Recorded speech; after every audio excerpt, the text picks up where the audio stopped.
इथे बघा पाऊस सुरू झालेला आहे, एकदम छान आभाळ आलेला आहे बघा. मस्त गाई गुरं आम्ही बांधून ठेवलेले आहेत गोठ्यामध्ये आणि यांच्यासाठीच हा निवारा केलेला आहे सगळा.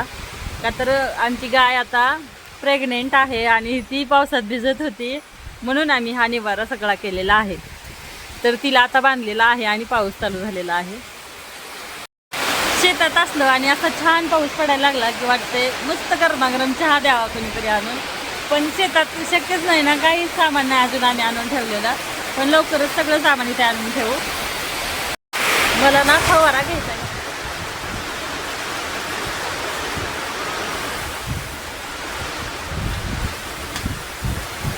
पावसाचा भिजला फवारा.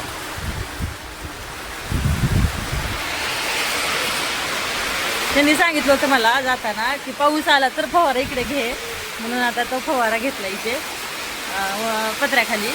नाही तर तो तिकडे खाली होता पन्हाळ्याच्या.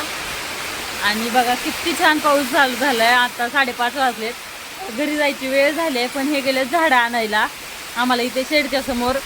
म्हणजे पटकन मोठी होणारी आणि त्याची पटकन सावली होईल अशी झाडे लावायची, तीच आणायला गेलेत. हे आता बहुतेक भिजतील आणि आता काय लावून पण होणार नाहीत. खड्डे वगैरे आम्ही अगोदरच घेतलेत, पण पाऊस आलाय आणि सगळी माती चिखल होतंय, म्हणून आता ते आम्ही उद्याच लावू. आता हे आली की झाडं वगैरे आतमध्ये ठेवून आम्ही उद्या झाडं लावायला येऊ. आता आम्ही इथे बसलोय, मी आणि आदू फक्त. मस्त गुरं बांधले तिथे. पाऊस चालू झाला आहे. आता छान गरमागरम चहा पाहिजे. एक तर आज उपवास आहे आषाढी एकादशीचा. आणि खरंच आहे बरं का, जुन्या माणसांना अनुभव असतो त्याच्यावरच ते बोलतात. आषाढी वारी माघारी फिरल्याशिवाय पाऊस येत नाही म्हणतात, ते अगदी खरं आहे. आता आज आषाढी एकादशी वारी माघारी फिरली आणि पाऊस चालू झाला. आले ते भिजले बघा. उघडला पण पाऊस, पण यांना भिजवलंय.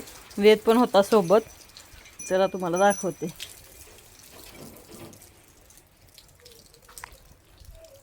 भिजला का वेद? भिजला का पिल्या?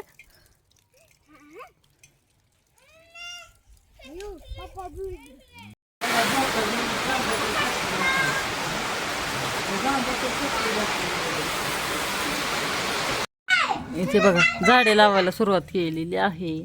वेद आदू गप्प, त्याला खवळू नको. बघा लेकरांची पिशवी झोपली ती दोघं इथं. आणि बाहेर मोठा पाऊस चालू आहे, मुसळधार एकदम जोरात पाणी साचलं बघा ते. आणि आता इथं अडकून पडलोय, पाऊस उघडायची वाट बघायला. आणि पाऊस तर जोरदार चालू आहे, मुसळधार.